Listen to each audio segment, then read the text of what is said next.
If you would enter into the darkness, do not begin without a blessing. Do not leave without hearing who you are. Beloved, named by the one who has traveled this path before you. Do not go without letting it echo in your ears. And if you find it is hard to let it into your heart, do not despair. That is what this journey is for. I cannot promise this blessing will free you from danger, from fear, from hunger or thirst, from the scorching of sun, or the fall of the night. But I can tell you that on this path there will be help. I can tell you that on this way there will be rest. I can tell you that you will know the strange graces that come to our aid only on a road such as this, that fly to meet us bearing comfort and strength, that come alongside us for no other cause than to lean themselves toward our ear and with their curious insistence whisper our name. Beloved, beloved, beloved. Please join in the singing of our opening hymn, We Have Come at God's Own Bidding. It's found in Voices United, page 104, and on your bulletin.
glory of God can be found in the brilliance of sunshine.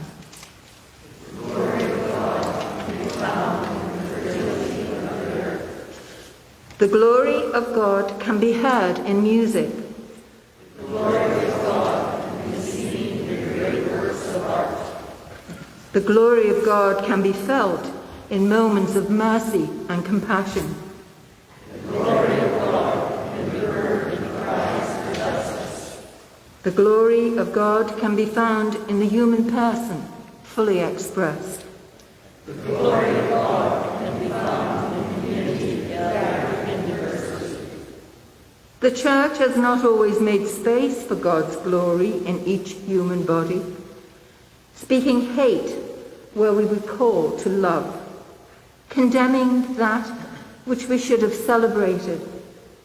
So today we acknowledge this and commit ourselves to affirming God's glory in every human person, and pledge to celebrate where in the past the Church has condemned, to affirm where in the past the Church has denied, to make space where in the past the Church has drawn lines. With God's help, so may it be.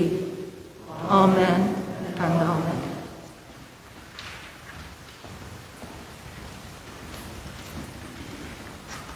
Please be seated. Hello and welcome.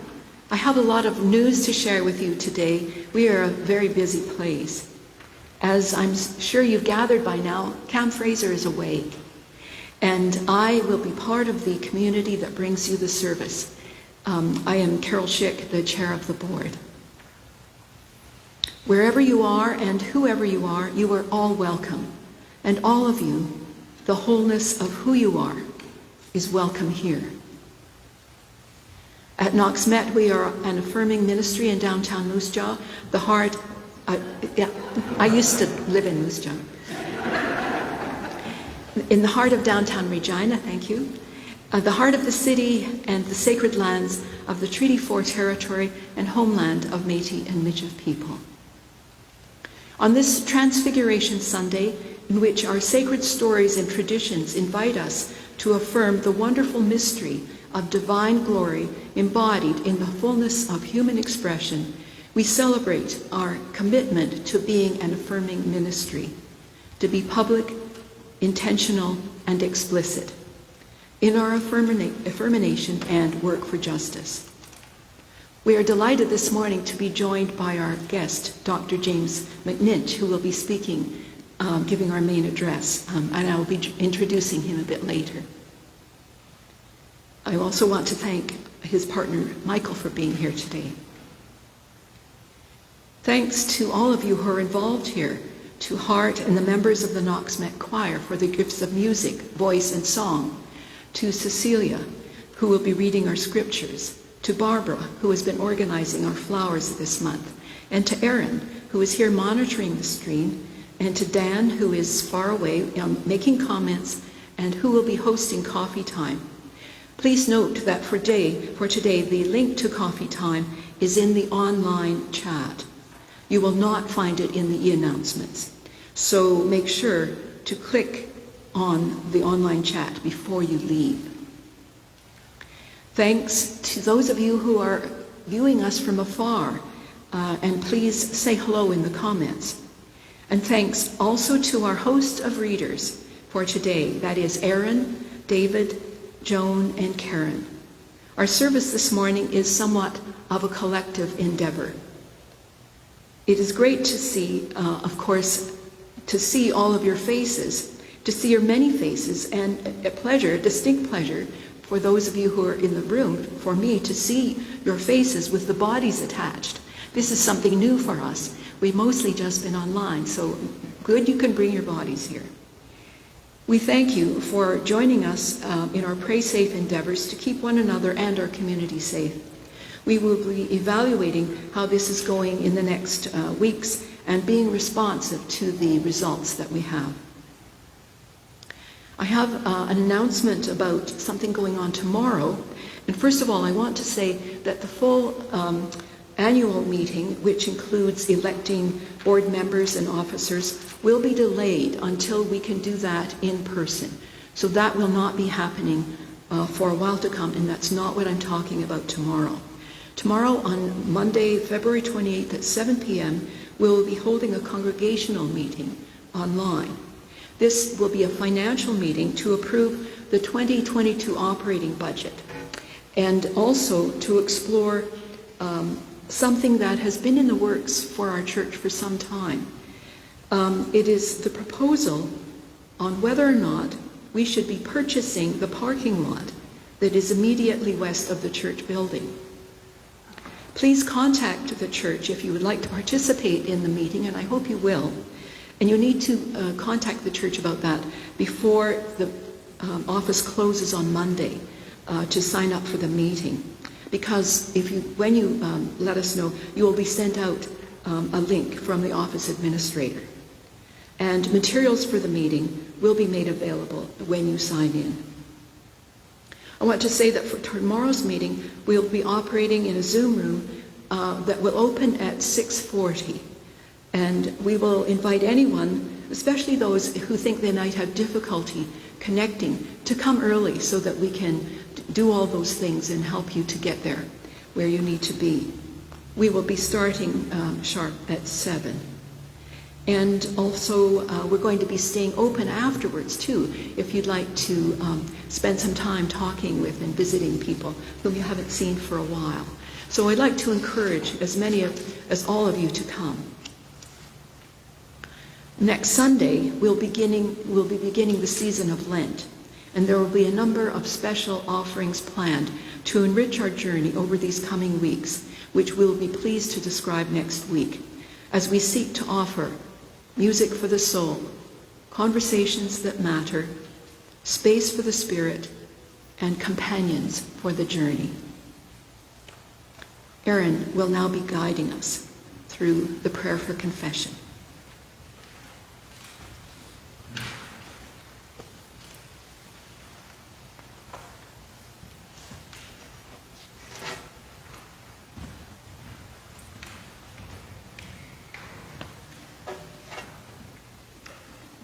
Our prayer of confession today is adapted from Prayers for Pi Day 2020, Affirm United, S'affirmer Ensemble, and Affirming Connections. God, you call each of us into being, and you delight in your works.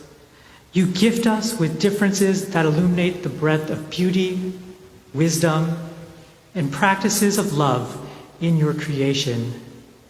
In whatever ways we still struggle to accept and celebrate our own unique offerings, free us from narrow thinking that confines, constrains, or condemns your good work in us. May we delight in the sacred, in what we might be inclined to call strange, giving thanks to God who blesses the peculiar and rejoices in the uniqueness of every body and being. As we affirm that the holy takes on flesh in every gender and sexual orientation, every race, every body size and body type, may we see that each embodied difference is a unique glimpse of wonder. Blessed are those who search for God amongst the lives of the oppressed, the betrayed, the turned away, and the condemned. Blessed are those who receive with joy the gifts of God enfleshed among us. The Spirit is with us. Let us worship and be transformed.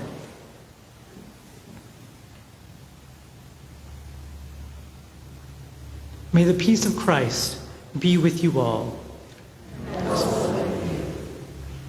We will then turn to our hymns, O Day of God, Draw Nigh, found in the Voices United 688. O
Good morning, everyone.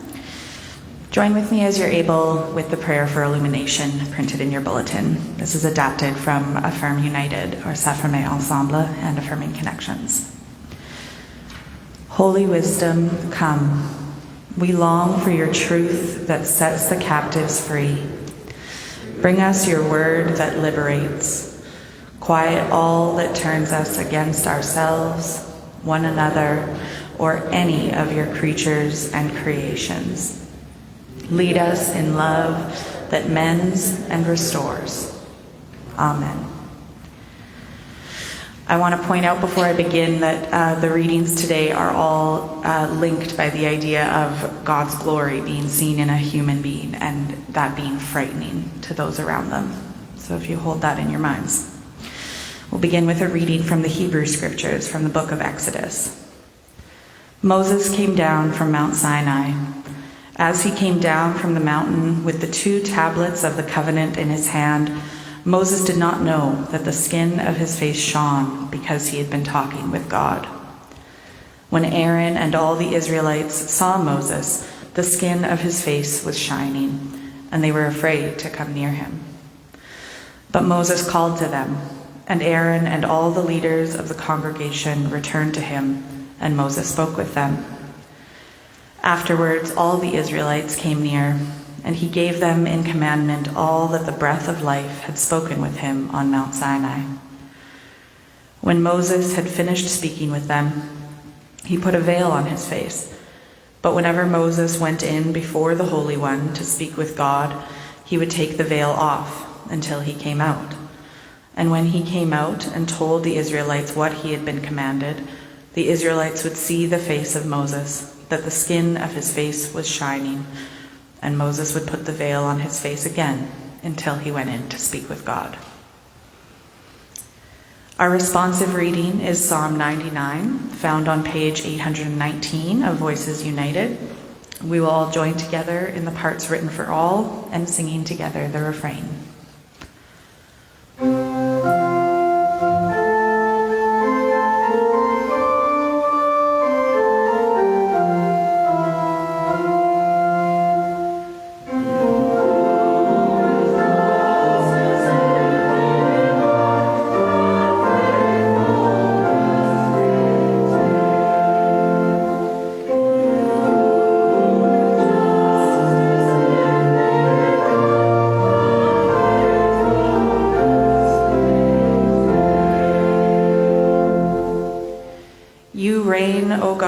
And the peoples tremble.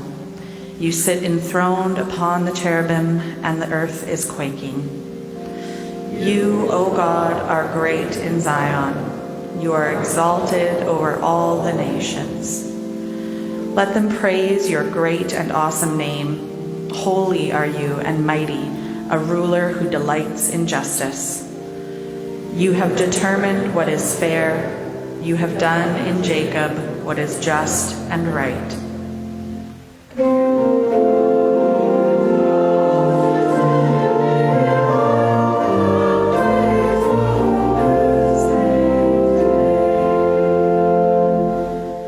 Moses and Aaron were among your priests, Miriam among those who called on your name. They called to you, God, and you answered. In the pillar of cloud you spoke to them.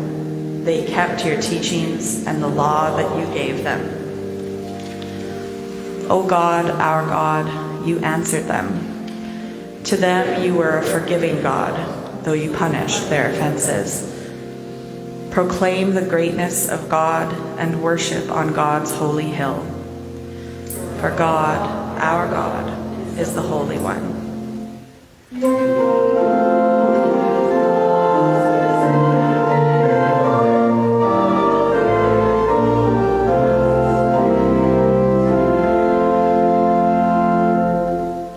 And finally, a reading from the Christian Scriptures, from the Gospel of Luke.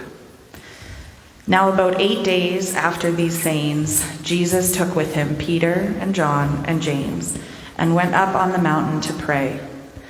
And while he was praying, the appearance of his face changed, and his clothes became dazzling white. Suddenly they saw 2 figures, Moses and Elijah, talking to Jesus. They appeared in glory and were speaking of his departure, which he was about to accomplish at Jerusalem. Now Peter and his companions were weighed down with sleep, but since they had stayed awake, they saw the glory and the two figures who stood with Jesus. Just as they were leaving, Peter said to Jesus, "Master, it is good for us to be here. Let us make 3 dwellings, one for you, one for Moses, and one for Elijah," not knowing what he said.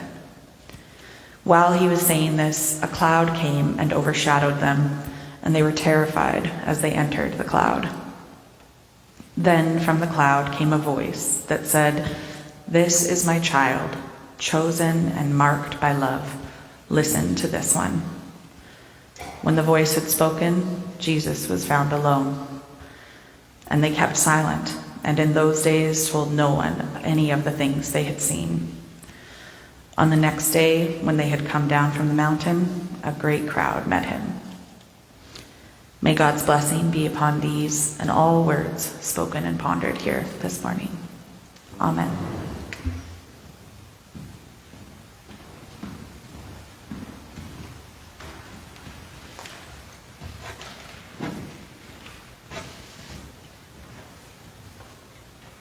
It is my great pleasure to introduce to you the speaker this morning, Dr. James McNinch.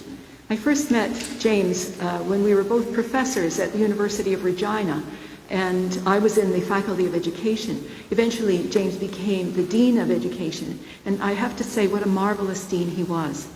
Very astute, very enormous integrity, and significant talent. James has been my good friend for many years, and I think I also met Michael at the same time, and I believe you two met at the Prairie Pride Chorus when it was still a thing. So, and look, you're still a thing, so way to go. So,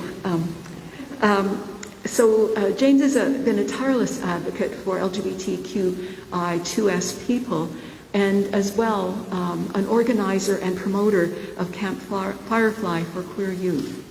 James has written extensively on how to be an innovator and advocate and how to support especially the lives of young people who are coming out. James is a prolific writer and the editor of several books.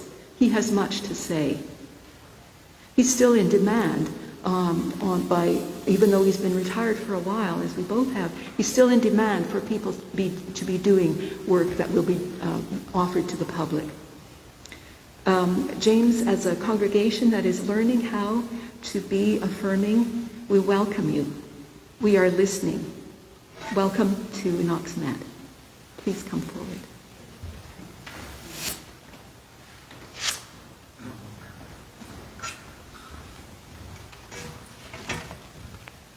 Well, good morning, everybody. I'd certainly like to thank Carol for the kind invitation to speak with you this morning. I'm going to be nervous a little bit because I always like to lean on things, and I realize that you can't lean on this, so forgive me. I wish to congratulate the congregation on the 1-year anniversary of becoming an affirming congregation. I know it's a long and sometimes arduous journey of reflection, analysis. It involves emotions and thought, and for both you as individuals and as a faith community. So I wonder what now, after a year, this infant is now 1 year old, an affirming congregation. Certainly a time to look back on what has been accomplished, and it is also a time to look forward. Where are you going and why? And I hope I can provide some perspective to your journey. My grandmother was a staunch churchgoer and used to come and visit and stay with us on an annual basis when I was a kid. And she would drag me around to various churches in search of the perfect sermon. She wanted the fire and brimstone. She wanted a real message, and was quite disappointed by many sermons. So she's with me this morning in a very positive way. One of the things that is so evident in the world today, but also in a process by which you become affirming, is that we always live in contested space. It is not an easy thing to live in this world. And when definitions of what is right and what is just and what is true are under scrutiny and debate and controversy, you've been through that contested space as a congregation since you started this affirming process. I mean, just look at the siege of Ottawa that I would never have imagined would have happened in my own lifetime. Talk about contested space right here in our country, contested definitions of what constitutes our nation. And now, this week, look at Russia's invasion of Ukraine as an example of this contested space, this contest to rule. And it brought home to me one of the things that I believe is true is that contested space is also not about differences and working out differences, but it's about power and who has it. And in this church, in this society at large and across the globe.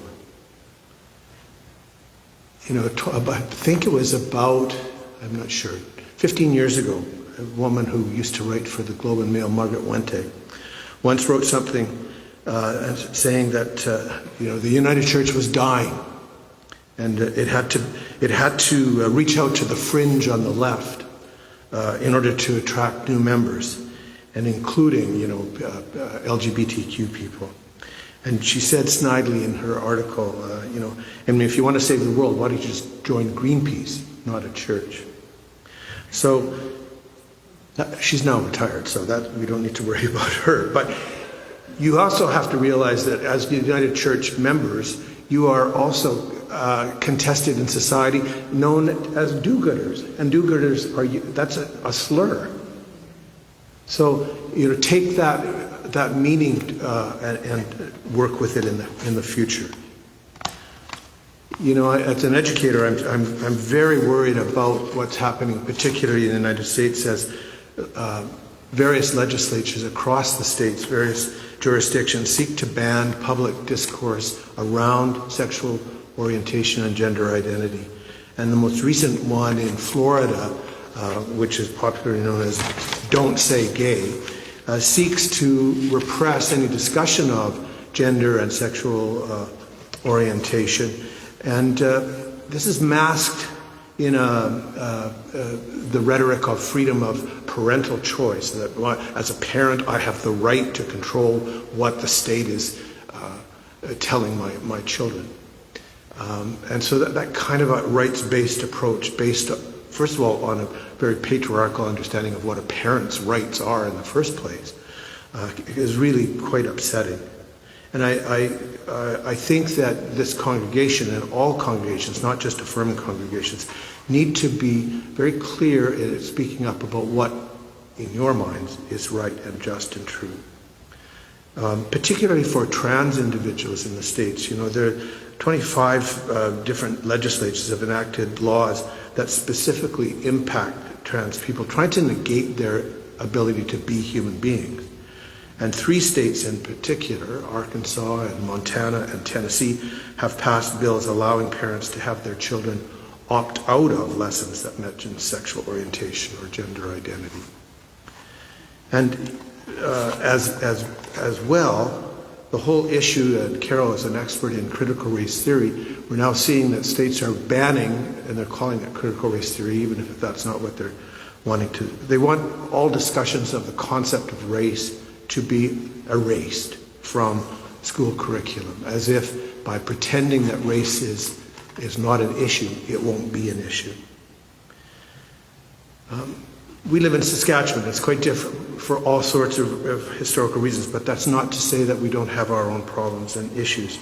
But I must say that since 2015, the Ministry of Education has mandated that all school divisions will respond positively to any student who wishes to establish a student alliance for gender and sexual diversity in their school. And most school divisions have taken that up seriously. And I would suggest that this congregation can take that as well. And obviously the process of becoming affirming means that you have taken this to heart. But I think I just completed a review of an article. It was basically a glorified literature review that looked at the construct of safe spaces in schools over the last 25 to 30 years. And what it spoke to was the fact that it started as a need for safe space, like a sanctuary, a place of safety, that actually implies that individual children and youth require protection, which is really quite a, for me, emotional issue. And now that rhetoric and that truth has now been morphed into not just safe space, but it has to be brave space, and it has to be integrated space. Because a safe space really in schools has meant a gay-straight alliance is over here. It's a little club that meets, but they sometimes don't even tell people where they meet. And it's kind of segregated. We keep the others over here. Meanwhile, the cis-heteronormative reality of the school doesn't change at all. The priorities haven't changed. Athletics are still at the top of the hierarchy of success. So brave space means not segregating the queer into their own little club. And that's true not only in schools, but in all institutions in society. And make no mistake that the suppression of LGBTQ rights around the world is closely linked, not just to patriarchy, but to rulers who understand that it is easier to rule oppressively when there are no differences amongst people. Think of Russia right now. Think of the struggles for LGBTQ people there, or Turkey, or Poland, and many, many other countries. What about Uganda, where my friend and member of this congregation, Tony Bate, is no longer able to be safe, liable to be imprisonment by police, and worse, a victim of gang violence because of who he is as a man. And that leads me to the concept of hospitality. You know, I just read an article by a Chinese-British psychiatrist, a woman called Holan Liang. She was reflecting on her years of counseling, mental health counseling, and has felt that the one thing that she has learned, feeling herself very much as an outsider, as someone, although born in Britain, her parents were from China and Hong Kong, she's felt that the one thing that brings you happiness, if to be reductionist and simplistic, is simply to be happy. She says you need to feel that you belong. So a congregation is really part of that. And it's a truism that we learned way back in, Psych 101 or Psychology 20 or 30 in high school about Maslow's hierarchy of needs. And needs are right up there. Once we satisfy our needs for food and water and shelter, the next thing is a need to belong, so that we are not alone. And I've worked through philosophies popularized and thought deeply about by a fellow called Jacques Derrida, who really is known now as the father of deconstruction. We're not going to go into that at this point. But it's important to know that he thought a lot about what it means to be hospitable and to express hospitality, because he was happened to be a Jew, and he was born in Algeria. But he only became a French citizen because the French government granted French citizenship to Algerian, the indigenous Arab-speaking Jews of North Africa. And so the idea that others could define your identity left him thinking, well, what does that mean? How is it that we can welcome one another? And he asked, for example, in this colonial context of the French invading and ruling Algeria, what are the power dynamics around hospitality? Who is the guest and who is the host? If you think of our history of colonization in this country, the hosts were the indigenous people, but very quickly they became unwanted guests in their own home. So this relationship, this relational idea of that is structured around the idea of hospitality, I think, for me, is at the basis of what a congregation must continue to do in truly being hospitable to those who may be seen as outsiders. And, Derrida's theories have been taken up by lots of people, and there's a Canadian queer activist called Jen Gilbert, and she has noted that, the diverse phenomena of trans peoples remind us that gender is very hard work, and not just for those who transition. The challenge, she writes, is to welcome what is most foreign in yourself, and as well as outside of yourself, and to welcome the stranger within ourselves. And once we're able to welcome the stranger within ourselves, we can welcome others more graciously. And that leads me to another, happens to be a Jewish person, Hannah Arendt, and the concept of the metaphor of the table.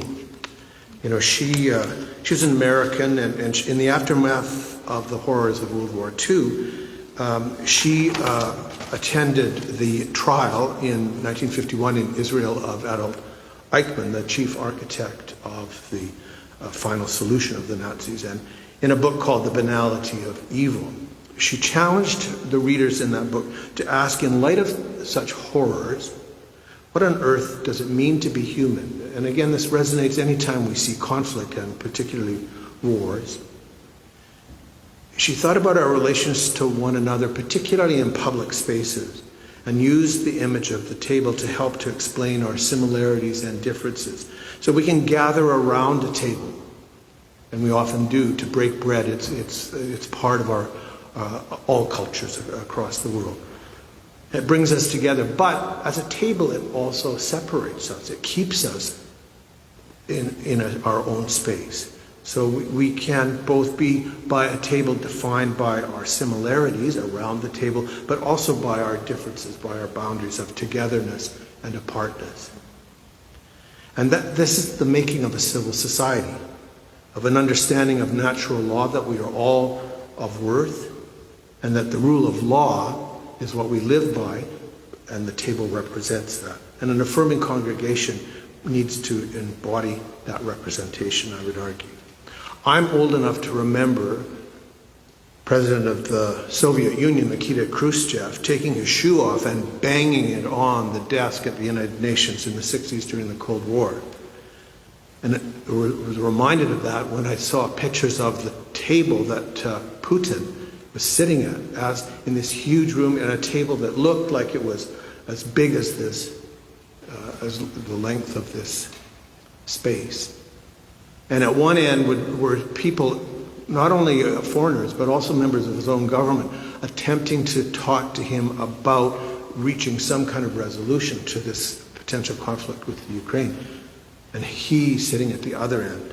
And it was very clear that his image of the table was to be separate, to keep as far away as he could possibly physically stay away from people who were arguing for mediation and peace.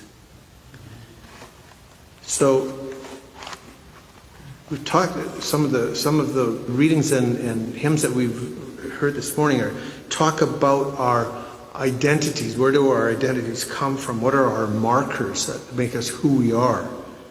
And they, include ethnicity and ancestry and class and gender and cultural markings and sexuality and education and occupation and religion and history and family and so on.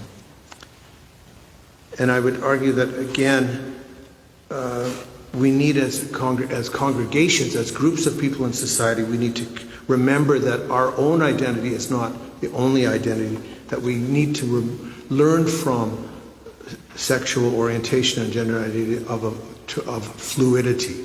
We know in our own lives that we grow and change constantly as human beings, and that change is part of the reality, that it's not a fixed. And part of that amazing rapid change has occurred in our lifetime.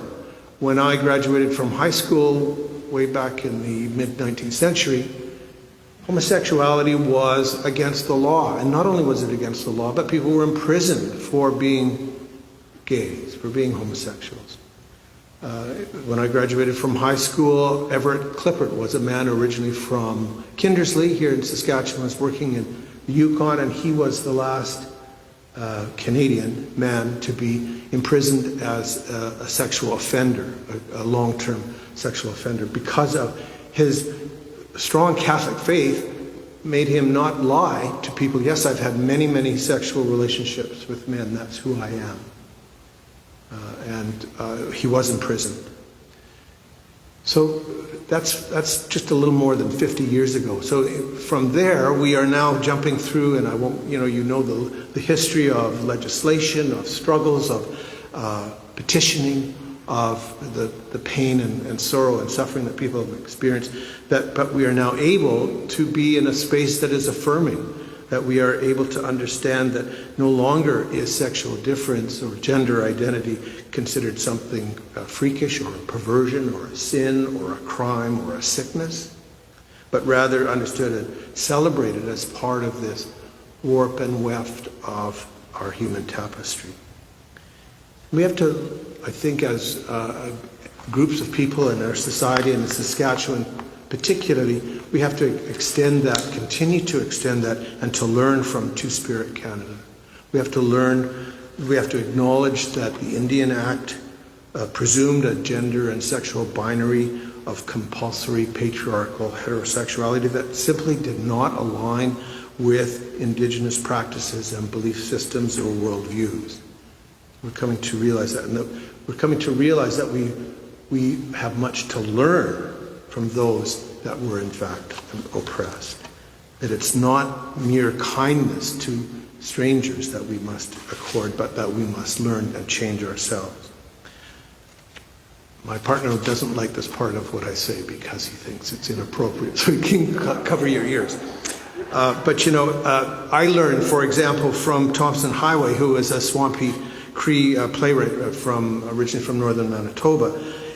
He explained in one of his writings, and when I heard him speak, that in Swampy Cree you cannot insult someone by calling them by a body part the way we can in English. You can't call somebody a dirty little penis, or another word for penis, or you can't call them a dirty little vagina, or another word for vagina. You can't use the body to slur someone because the body in Cree is nothing dirty. And that's a profound difference of worldview from the Protestant construct that I grew up in. And you may know Jack Saddleback, who's based in Saskatoon now, but he's a transgender gay man and Two-Spirit, originally from the Sampson Cree Nation in southern Alberta. And he says, there are no closets in a teepee. As culture, we lived together. And he also reminds us that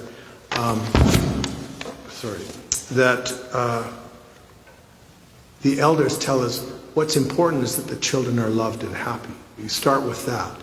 Not their differences, not boys on one side and girls on the other, but are the children happy?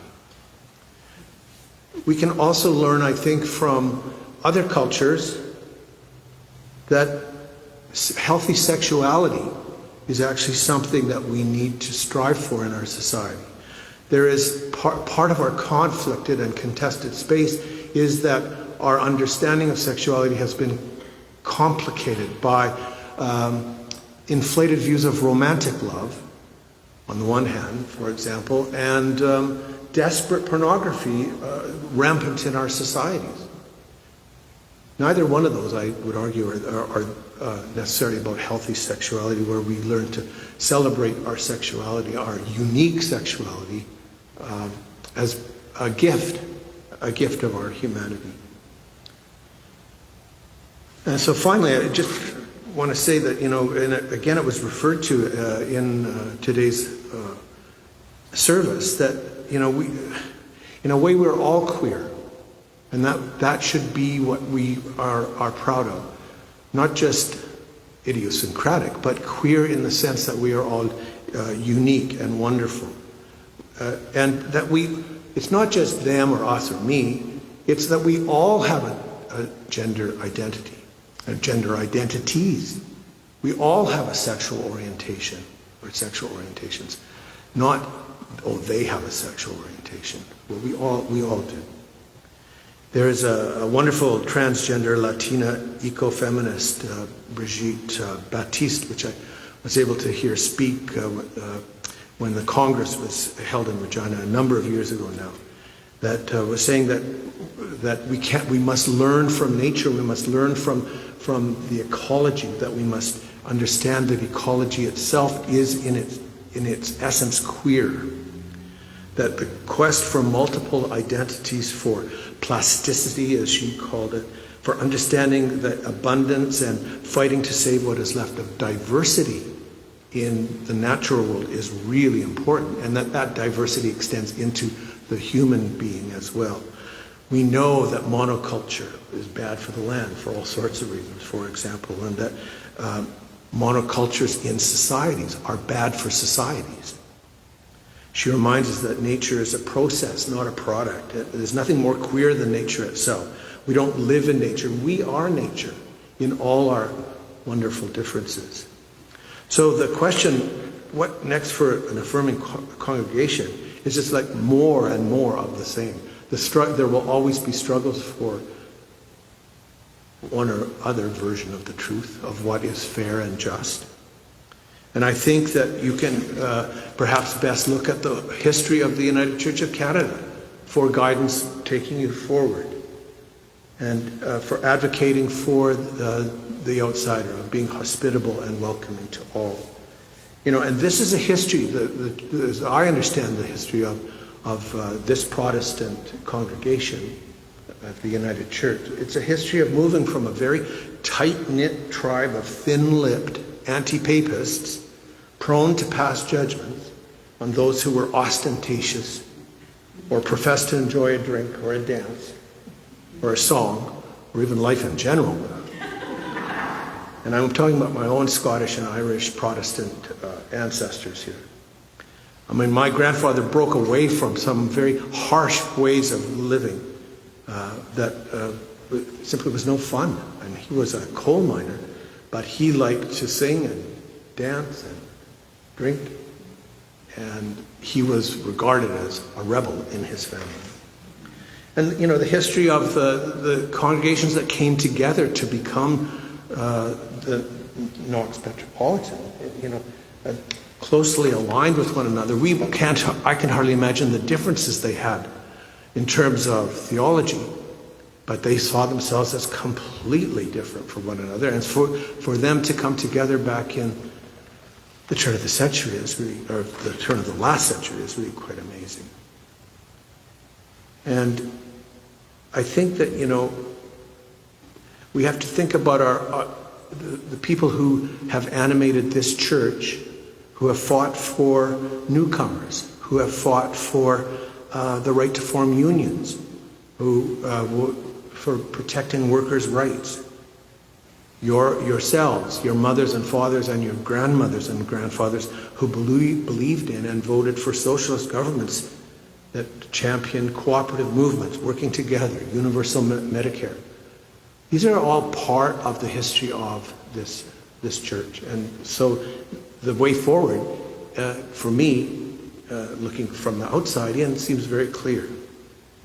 I'm reminded of, and I was telling Carol this the other day, that, more than 15 years ago, when the concept of trans individuals, much less trans rights, was hardly even spoken of.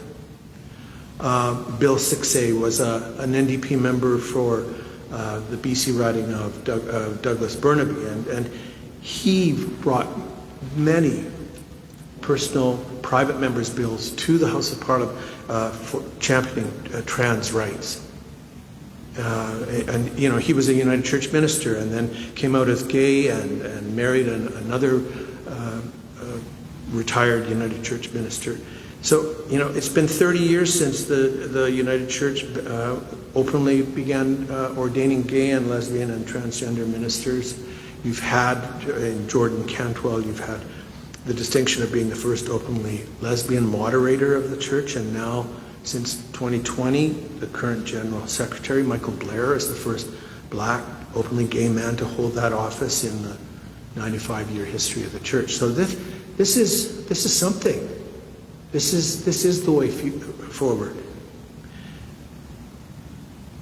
Churches generally, that is, not all churches, but Protestant churches in this country have been seen to be too white, too middle class, too middle-aged. And that will probably be the biggest challenge in the future, is to find ways to reach out for that, in that way of being hospitable. Hospitality is, from my perspective, for young people, more necessary now than ever. So, Carol reminded me that I should look at what does it mean to live by the gospel.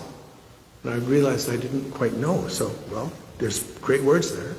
Peace, love, compassion, truth, understanding, activism. So at this anniversary, congratulations are surely in order to you all.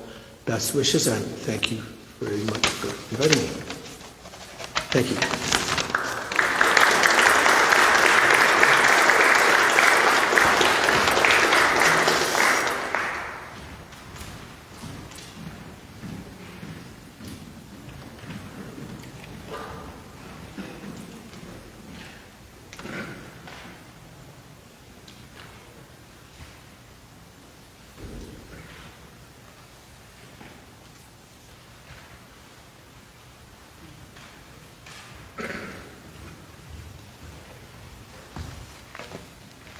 As we are able, may we respond with the words of a new creed.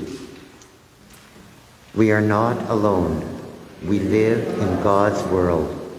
We believe in God, who has created and is creating, who has come in Jesus, the Word made flesh, to reconcile and make new, who works in us and others by the Spirit. We trust in God. We are called to be the church, to celebrate God's presence, to live with respect in creation, to love and serve others, to seek justice and resist evil, to proclaim Jesus, crucified and risen, our judge and our hope. In life, in death, in life beyond death, God is with us. We are not alone. Thanks be to God.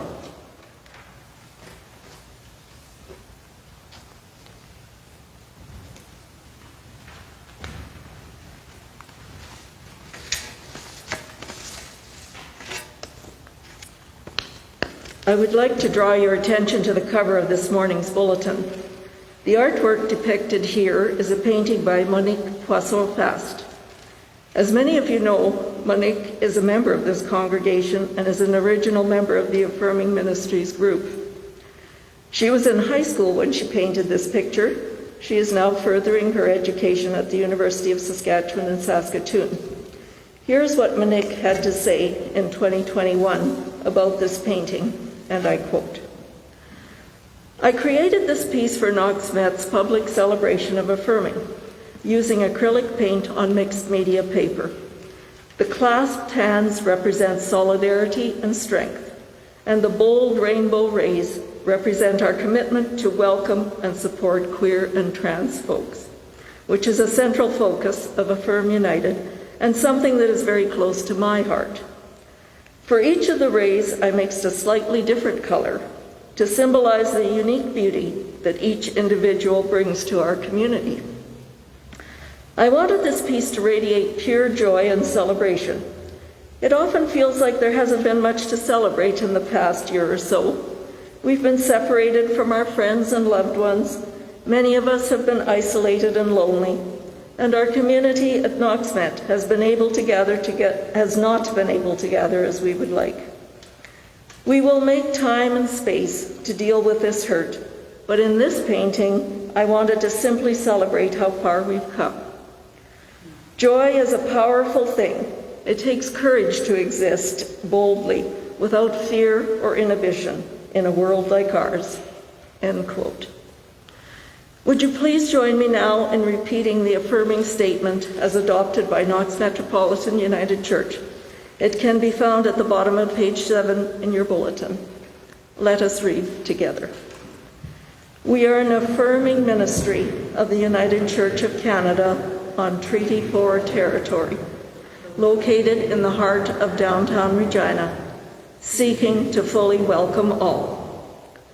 People of every sexual orientation, sex, including intersex, gender, including transgender and gender nonconforming people, gender expression, age, ability, neurodiversity, marital status, family configuration, race, ethnicity, religious belief, and economic condition are welcomed into full participation in every aspect of the life and ministry of Knox-Metropolitan United Church, and are affirmed to be a sacred and beautiful expression of God's own image.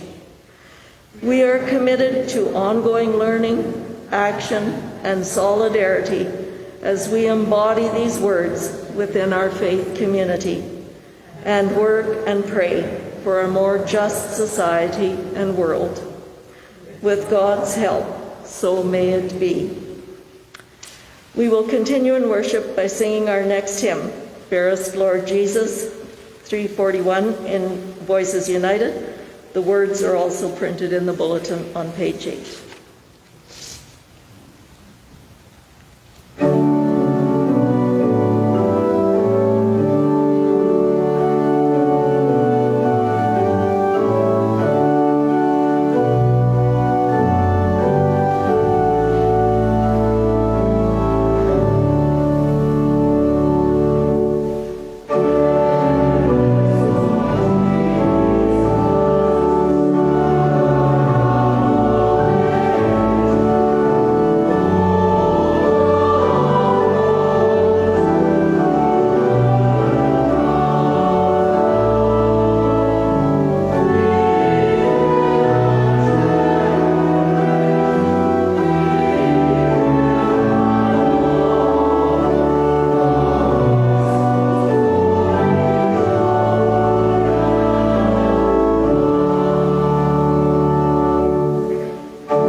I wish to offer the prayers for the community.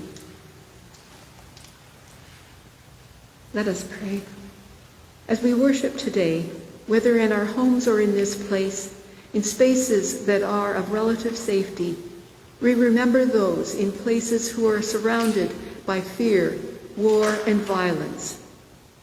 We have lit a candle for Ukraine and the other places where violence and fear lamentably can be found. We hold these in our prayers. As we celebrate our commitment to affirming on this Transfiguration Sunday, we also hold in our hearts and love those whose hearts ache, and those who have been demeaned in the light of the Texas state government attack on trans and non-binary youth and the availability of gender-affirming care. While this may seem far from our context, we know that trans and non-binary youth and those who love them see this and fear that the fragile rights gained may be likewise attacked.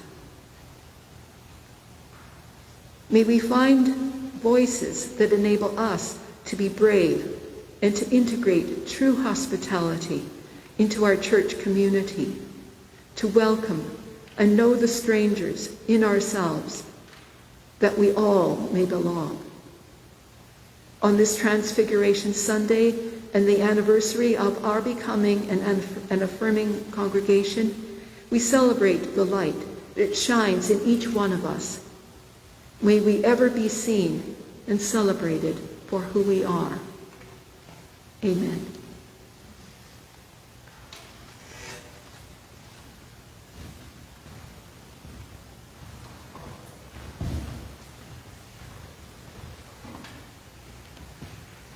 In silence, we each name our own prayers for ourselves, the people we love, the communities we are part of, and the world we all share.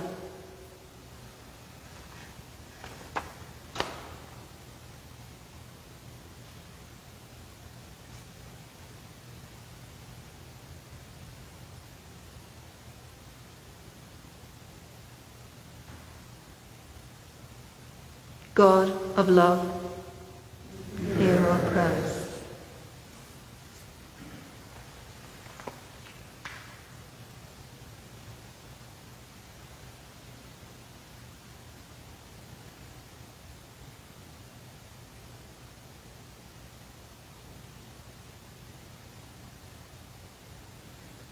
God, who made us in your image, teach us to love ourselves as you love us. God, who made us in your image, allow us to show that image to the world. God, who made us in your image, help us to see your image in all those we meet. God, who made us in your image, teach us to conserve and protect all your creation. God, who made us in your image, bless, protect, and keep us and all your children safe. Let us go into the world to show our colours of diversity, pain, and joy. We go to live, love in the world. Let us go into the world knowing that wherever we go, the Holy One calls us there. We go to find the holy in the ordinary. Let us go into the world being touched by the grace of God. Let us go knowing we are all unconditionally and deeply loved. Amen.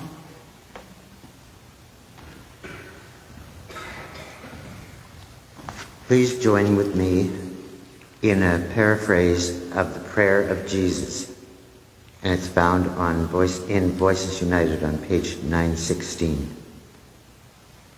Eternal Spirit, Earth Maker, Pain Bearer, Life Giver, Source of all that is and that shall be, Father, Mother, Parent of us all, loving God in whom is heaven, the hallowing of your name echo through the universe. The way of your justice be followed by the peoples of the world. Your heavenly will be done by all created beings. Your commonwealth of peace and freedom sustain our hope and come on earth. With the bread we need for today, feed us. In the hurts we absorb from one another, forgive us. In times of temptation and test, strengthen us. From trials too great to endure, spare us.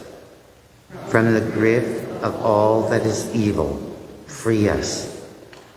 For your reign in the glory of the power that is love, now and forever. Amen. Please join in the final or closing hymn, Let There Be Light. It's found in Voices United on page 679.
As a closing, here's our blessing for the beloved. The voice of the Spirit speaks, beloved, on mountaintops and over baptism waters, through affirming words and knowing glances, into closed closets and hearts, during parades and protests, in long-awaited embraces, and at last changed minds. So go forth into this world of beauty and brokenness, with your beloved echoing in your ears and resonating in your heart, louder than any scorn or denial, slur or slander. And may you live in such a way that your life just may be the declaration of beloved that another is desperate to hear. Beloved, beloved, beloved.